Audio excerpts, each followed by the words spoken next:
Who's ready to watch the crappiest episode of Before the 90 Days? And I mean crappy quite literally because... no matter how sick I've gotten, I've never the bed. That's right, Lisa crapped the bed. So strap those diapers on and let's get settled down because this is gonna be a wild ride.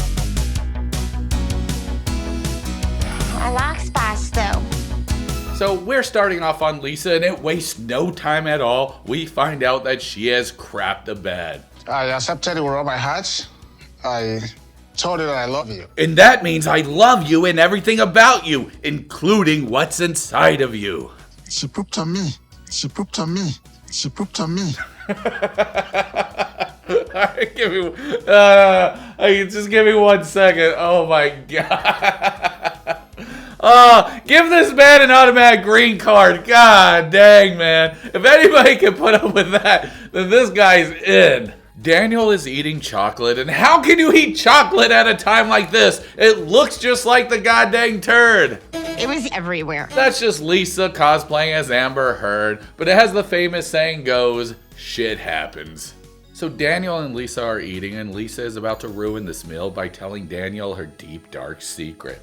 I've been married 5 times. She then said, you will be my 6th husband, but you didn't marry 5 other guys. What you meant to say was Daniel's going to be your 6th spouse. But I'm still married. She doesn't tell him that she's still married to a lady, so she lets him just assume that she's still married to a guy, and he says... So I have been sleeping with another man's wife. He says it's really bad in his culture, like they could get exiled or something, but would that be the worst thing for Daniel to get exiled? I mean, he was pooped on, he might as well get exiled, then come to America. Nothing can be more embarrassing than the whole world knowing that somebody pooped on you. She pooped on me. What do y'all think? What's worse, to be pooped on or to do the pooping? Because embarrassing moments come and go, but poop, that shit lives on forever. About it. Can you keep short? Keep quiet. She doesn't listen and she keeps talking, then she says, Since you know this, you know about me. quick, get her a bed! Watch out for her ass! Alright. I'm sorry. As somebody with ulcerative colitis, I understand. I shit an ungodly amount. So, you know, pooping's always embarrassing and there's such a big stigma around it. And people just look at you like you're less of a person. Even though you poop a little bit more, it's not that big of a deal. It's just shit. I don't know, man. Even with ulcerative colitis, I still never shit the bed. I shit at Lowe's though, when trying to lift up something heavy, but I never shit the bed, and I never shit on my spouse. She gives Daniel the ring back, and Daniel is freaking out because he's been sleeping with another man's wife. She didn't just shit the bed, she's shitting on their love as well. In my culture, we don't do that. So there's only 2 things I learned about their culture from TLC, and that's that women can't bless the wine, and in your culture, you can't sleep with another man's wife. I guess that's pretty standard anywhere, except for the wine part. I just meant the other part. Lisa finally tells the truth and says, I'm a person. it's cool, we all mess up, but Lisa doesn't know quite what to do with herself, so she ends up finishing this whole bottle of wine by herself, and she gets completely smashed. She gets so drunk her accent keeps changing. So this is why they don't let women drink in Nigeria. She didn't respect the wine. Lisa and Daniel hop in the taxi to go back to the hotel, and then...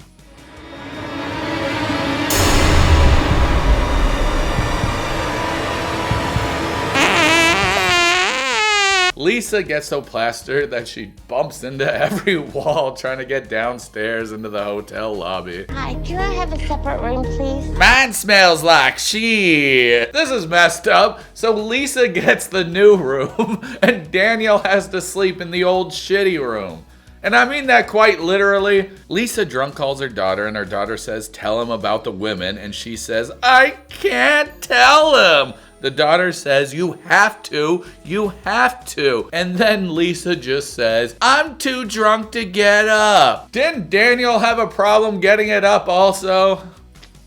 Oh well, let's go on to the next person. So now we're on to Forrest, and Molly is being a major frog and hopping at any opportunity she can to get upset. You're more full of than a Christmas goose. Is that a saying?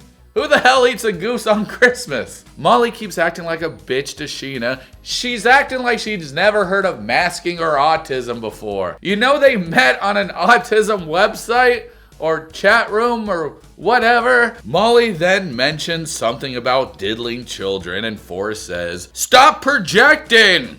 Are you going to be part of our lives or not? So Forrest is dropping the law down and Molly, she doesn't know how to handle this and she just says, Well, you're the big man now, aren't you? You're the big grown-up that can handle all and make all the decisions on his own. he literally is a big grown-ass man. Look at him. He's as big can be.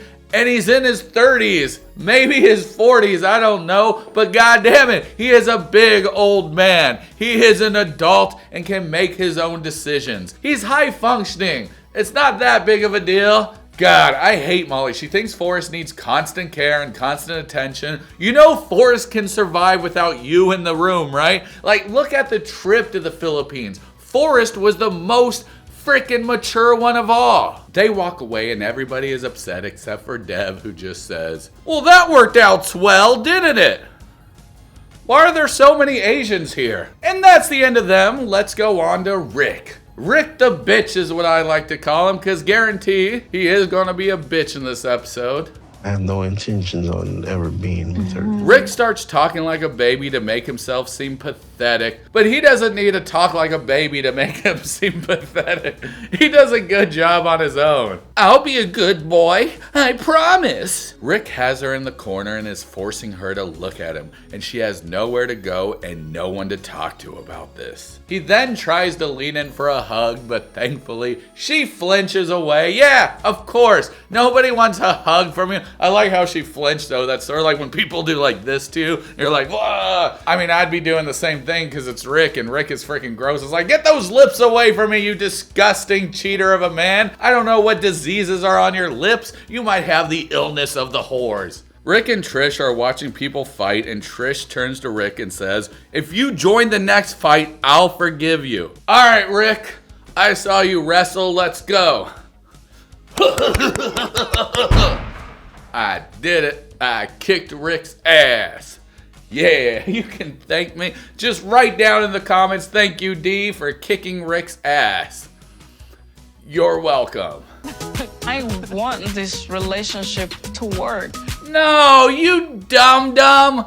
So I guess apparently somewhere they made a bet that if this one guy wins the fight, they'll sleep together that night. And the guy wins, so poor Trish. I'm dancing, baby. Get ready. Get ready. But that's the end of Rick, so let's go on to the next person, where they just show us a bunch of butts for some reason. I don't know why they're showing us all this butt. There's a butt.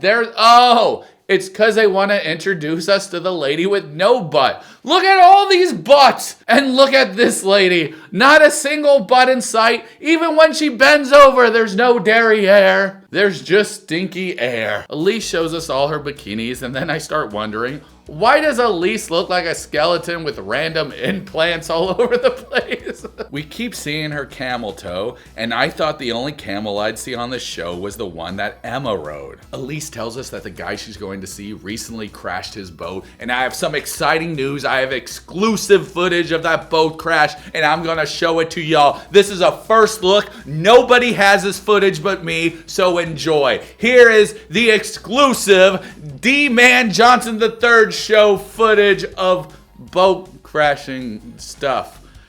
Just pretend like I'm hyped up and it's awesome. All right, let's roll the clip. Elise is at the airport, and then the people tell her, "Your visa is denied." so hooray, we got drama at the airport, but it only lasts like 5 seconds because right after this moment, they just say, It worked. her visa got approved, so watch out, Australia. There's a new deadly creature being introduced to your ecosystem, and I know y'all have enough deadly creatures as it is, but I guess one more can't hurt, right? Elise walks through the plane like she's on a modeling runway, even though she's definitely not. Why are you doing that with your face? Can you please not? That's not pretty. People are trying to get to their seats and you're just, oh, look at how beautiful I look. I definitely don't look like Skeletor. We meet Elise's love interest and he sucks, and then we meet his dude lover who he definitely does have sex with. Who gives a crap? Let's just see where they meet up and sparks start flying. His friend is hyping him up by rubbing his shoulders, and then he rubs his penis a little just to get it ready. 39? He's 39?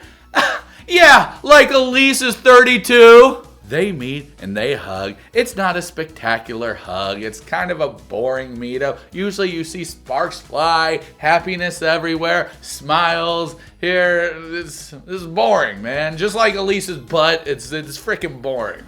How does she look?